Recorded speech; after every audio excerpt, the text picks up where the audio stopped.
जैसे ही रिटायरमेंट आया तो हम लोगों ने ये सोचना शुरू किया कि अब रेगुलर इनकम तो बिल्कुल बंद हो जाएगी।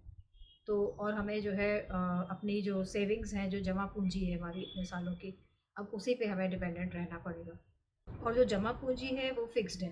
तो और हमारे जो खर्चे हैं वो लगातार बढ़ते जाएंगे बिकॉज ऑफ इन्फ्लेशन। तो हमने सोचा कि हमको अब बजटिंग की ज़रूरत है। और अगर अब मैं आपको सच बताऊँ ना, तो जब नौकरी चल रही थी तो तब तब तो हम लोगों ने बजटिंग का बिल्कुल भी सोचा नहीं था। बस पैसे आते रहते थे और हम अपने खर्चे चलाते रहते थे। तो तब कभी भी बजटिंग हमारे दिमाग में नहीं आई। और जैसे ही रिटायरमेंट हुआ और रिटायरमेंट के 2-3 महीने बीते ना, तो उसके बाद में जैसे ही हम लोगों ने क्रेडिट कार्ड की स्टेटमेंट्स देखी, बैंक की स्टेटमेंट्स देखी, तो एकदम होश उड़ गए। ऐसे लगा कि ये पैसा जा कहाँ रहा है। कई सारे बड़े बड़े अमाउंट दिख रहे थे। तो वो तो समझ आ रहा था कि क्रेडिट कार्ड से हमने किस किस चीज़ का बड़ा बड़ा पेमेंट किया, लेकिन कई बहुत सारे छोटे छोटे पेमेंट्स भी थे जो समझ ही नहीं आ रहा था कि ये जा कहाँ रहा है पैसा। तो इसीलिए सोचा कि अब बजटिंग को करना ज़रूरी है। और फिर तभी ये चीज़ दिमाग में भी आई कि अब हर छोटे बड़े खर्चे को हमें लिखना पड़ेगा। नमस्कार फ्रेंड्स, आप सभी का बहुत बहुत स्वागत है मेरे इस चैनल में जिसका नाम है जो जी चाहे। जो लोग मेरे साथ पहले से जुड़े हुए हैं उनका बहुत बहुत वेलकम, और जो लोग आज यहाँ नए आए हैं उनका भी बहुत बहुत वेलकम। मेरे साथ ऐसे ही जुड़े रहिए। मैं बहुत अच्छे वीडियोस आप लोगों के लिए लाती रहूँगी। साथ में आप कमेंट्स में भी मुझे बता सकते हैं कि किस तरह के वीडियोस आप लोग देखना पसंद करेंगे। So thank you so much for joining. और अगर आप भी जानना चाहते हैं ना कि हमने अपनी बजटिंग कैसे करी, तो इस वीडियो को पूरा लास्ट तक देखिएगा। आपको ज़रूर कुछ ना कुछ इसके अंदर ऐसा मिलेगा जो आप भी अपनी रिटायरमेंट लाइफ में ज़रूर यूज़ करना चाहेंगे। तो हम लोगों ने क्या किया कि अब फिर उसके बाद से हर महीने अपने खर्चे को नोट डाउन करना शुरू किया। और जब महीने के एंड में हमने देखा ना, तो देखा कि बहुत सारे ऐसे छोटे खर्चे हो जाते हैं जिसका हम एक्चुअली हमें पता ही नहीं चलता, या जिसकी कभी कभी रिक्वायरमेंट भी नहीं होती। और ये भी ध्यान दिया कि कुछ ऐसे खर्चे होते हैं जिसके ऊपर हमने पहले कभी ध्यान ही नहीं दिया था। अब हम उसको रिटायरमेंट के कॉन्टेक्स्ट में सोच रहे हैं, तो इसलिए हम उस पर ध्यान दे रहे हैं। तो हम लोगों ने क्या किया कि बजटिंग के लिए सबसे पहले हमने अपने जो भी रोज़ के खर्चे होते थे उनको कैटेगरीज़ में डिवाइड किया। ये देखा कि कौन कौन सी कैटेगरीज़ हो सकती है। जैसे कि taxes can be one category, grocery एक कैटेगरी हो सकती है, बिजली और पानी एक कैटेगरी है, फ्यूल चार्जेस जो होते हैं वो एक कैटेगरी हो गई। उसके अलावा हेल्थ एक मेजर कैटेगरी हो गई, बिकॉज अब आने वाले टाइम में हेल्थ के ऊपर शायद ज़्यादा खर्चा होने लगेगा। तो ये हमने एक कैटेगरी बनाई। इसी तरह से जो हाउस हेल्पर्स होते हैं वो एक कैटेगरी बनाई। फ़ोन, इंटरनेट, ये भी एक कैटेगरी हुई। टैक्सेस, मेंटेनेंस, ये सारी अपने करके एक एक करके कैटेगरीज बनाई। अच्छा, हमारा एम जो ये था कि हमारा एम ये नहीं था कि हमको अपनी लाइफस्टाइल को चेंज करना है, बिकॉज अब हमको अपनी एक लाइफस्टाइल की आदत पड़ चुकी है। तो हम ये सारा कुछ प्रोसेस करने का हमारा जो एम था वो यही था सिर्फ कि हमको ये देखना था कि हम किस कैटेगरी में क्या कितना खर्चा कर रहे हैं। और हमें ये भी देखना था साथ में कि किस कैटेगरी में हम थोड़े खर्चों को बड़ी समझदारी से करके कहीं कहाँ पे पैसा बचाया जा सकता है। That was the only aim. और ये भी साथ में हमें ध्यान में रखना था कि अपनी लाइफस्टाइल में अगर हम थोड़े से चेंजेस करते हैं तो क्या हम कुछ बचत कर सकते हैं।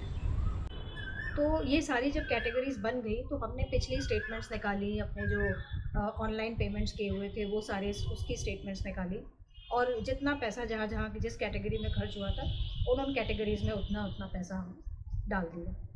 और जब ये सारा प्रोसेस ख़त्म किया तो उसके बाद ये समझ आया कि अच्छा, इस कैटेगरी में इतना अमाउंट जाता है और इस कैटेगरी में इतना अमाउंट जाता है। उसके बाद हमें समझ में आया कि इन कैटेगरीज़ को हमको सब कैटेगरीज़ में डिवाइड करना पड़ेगा। जैसे कि मेंटेनेंस है तो मेंटेनेंस में कार मेंटेनेंस आ गया, हाउस मेंटेनेंस आ गया, सेल्फ मेंटेनेंस आ गया। तो ये सारे 3 उसकी सब कैटेगरीज़ हो गई। और जैसे टैक्स का पार्ट होता है तो टैक्स में भी हाउस टैक्स है, इनकम टैक्स है, ये इसकी सब कैटेगरीज़ हो गई। तो ये कैटेगरीज़ सब कैटेगरीज़ में डिवाइड करने से हमें पता चला एग्जैक्टली एक्चुअली कि किस कैटेगरी में कितना अमाउंट जा रहा है। और इससे हमें एक चीज़ और पता चली, वो काफ़ी अच्छी चीज़ थी कि हमने ये देखा कि जो खर्चे होते हैं वो हम 2 और कैटेगरीज़ में डिवाइड कर सकते हैं, फ़िक्स्ड खर्चे और वेरिएबल खर्चे। कुछ खर्चे एकदम फ़िक्स्ड खर्चे होते हैं जिनको कि बदला नहीं जा सकता है, जैसे कि हाउस मेंटेनेंस है, मेड्स के ऊपर, जो हेल्पर्स के ऊपर हम जो खर्चा करते हैं, और इंटरनेट हो गया, आपका मोबाइल बिल्स हो गए। जनरली ये फ़िक्स्ड खर्चे होते हैं जिनके अंदर ज़्यादा बदलाव नहीं किए जा सकते। और जो वेरिएबल खर्चे हुए उनके अंदर हम डाल सकते हैं बिजली, gas, health and maintenance, grocery, entertainment, fuel, ये सब वेरिएबल खर्चे हुए। ये आपके कंजम्पशन के ऊपर डिपेंड करेगा कि कितना आप कंज्यूम करते हैं। और एक्चुअली अगर देखा जाए तो सारी बचत की गुंजाइश इसी कैटेगरी के अंदर है। जो वेरिएबल खर्चे हैं उसी को आप मैनेज कर सकते हो ज़्यादा। और हमने एक चीज़ और नोटिस करी कि कुछ एक मेजर खर्चा जो बिजली का होता है वो मौसमी खर्चा होता है, लाइक सीजनल खर्चा होता है। जैसे कि सर्दियों में और गर्मियों में बिजली के बिल में काफ़ी डिफरेंस आता है। तो हम लोग यहाँ लखनऊ में रहते हैं जहाँ पे बहुत ज़्यादा गर्मी और बहुत ज़्यादा सर्दी पड़ती है। तो जब पीक की गर्मी और पीक की सर्दी होती है तब बिजली का बिल स्वेल अप कर जाता है। सर्दियों में बिकॉज गीज़र चलता है, हीटर चलते हैं, तो उसकी वजह से बहुत ज़्यादा बिल बढ़ जाता है। और गर्मियों में क्योंकि एसीज चलते हैं, पंखे चलते हैं, कूलर चलते हैं, तो बहुत ज़्यादा बिल वहाँ पे भी बढ़ जाता है। लेकिन इसके बीच में जो जब से चेंजिंग सीज़न होता है तो उस दौरान अगर हम थोड़ा सा ध्यान से खर्चा करें, जैसे कि हमने अपने उसमें बदलाव ये लाया कि अप्रैल के महीने से गर्मी शुरू होती है तो वहाँ पे हमने एसीज नहीं चला के कूलर का प्रयोग किया। अब क्योंकि वो ड्राई वेदर होता है उस समय, तो कूलर के प्रयोग से काफ़ी बिजली के बिल में कटौती हुई। और उसके अलावा हमने एक चेंज और किया, पहले हम जिस कमरे में सोते थे उसमें 1.5 टन का एसी लगा हुआ था, तो हमने अपने आप को एक छोटे कमरे में शिफ्ट कर लिया जहाँ पे 1 टन का एसी लगा हुआ था। तो वहाँ 1 टन के एसी की वजह से भी बिजली के बिल में काफ़ी कटौती है। तो ये छोटे छोटे लाइफस्टाइल चेंजेस हम लोग अपने लाइफ में लाए कि अपने कमरे में सोने के बजाय हम छोटे कमरे में शिफ्ट हो गए। उससे हार्डली कुछ फ़र्क पड़ा, लेकिन खर्चे में ज़रूर उसमें हमें सेविंग हुई। और एक चीज़ हमने और सीखी कि हर खर्चे की प्लानिंग नहीं की जा सकती। आप चाहे जितना मर्जी बैठ के बजट बना लीजिए, लेकिन फिर भी कुछ खर्चे ऐसे हैं जो ऑल ऑफ अ सडन आ जाते हैं। जैसे कि बीच में हमारा जो है चालान कट गया ट्रैफिक पे, चालान कट गया, 4-5 हज़ार रुपये का चालान कट गया।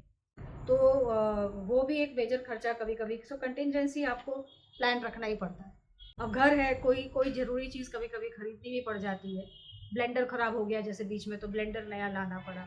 कोई इलेक्ट्रॉनिक की चीज़ ख़राब हो जाती है तो आपको तुरंत सही करानी पड़ती है, तो उसके लिए एक कंटिजेंसी फ़ंड रखना भी बहुत ज़रूरी है। और सबसे लास्ट में हमने जो बजट का एक पार्ट बनाया वो था ट्रैवलिंग, बिकॉज ट्रैवलिंग हमारा सपना था। और शायद इसीलिए रिटायरमेंट भी लिया था, अर्ली रिटायरमेंट, कि हम खूब घूमेंगे। तो अगर हम आज से बजट अपना बजट नहीं बनाएंगे और आज से बचत नहीं करेंगे तो सारे खर्चे जो है वो अल्टीमेटली जाके हमारे ट्रैवल प्लान्स को अफेक्ट करेंगे।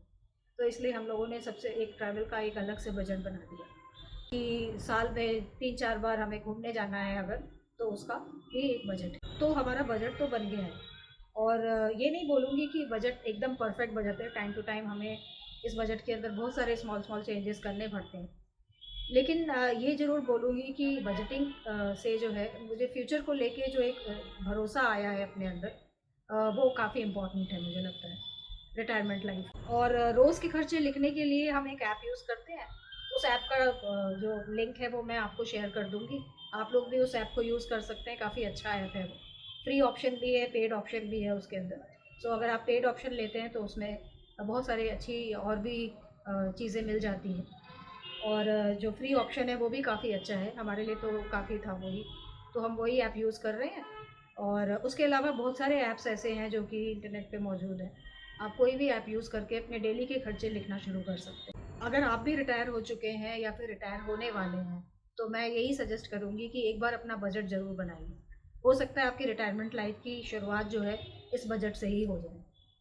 और इसी सीरीज़ के अगले वीडियो में मैं आपको बताऊंगी कि ये जो वेरिएबल हेड है इसके जो अलग अलग खर्चे थे उसके अंदर हमने अपनी लाइफस्टाइल को बिना ज़्यादा डिस्टर्ब किए हुए कैसे हमने मैनेज किया और कैसे हमने इसके अंदर बचत करी। तो वेट ज़रूर करिएगा मेरे अगले वीडियो, और नीचे कमेंट्स में ज़रूर लिखिएगा कि आपके रिटायरमेंट की सबसे बड़ी सीख क्या है।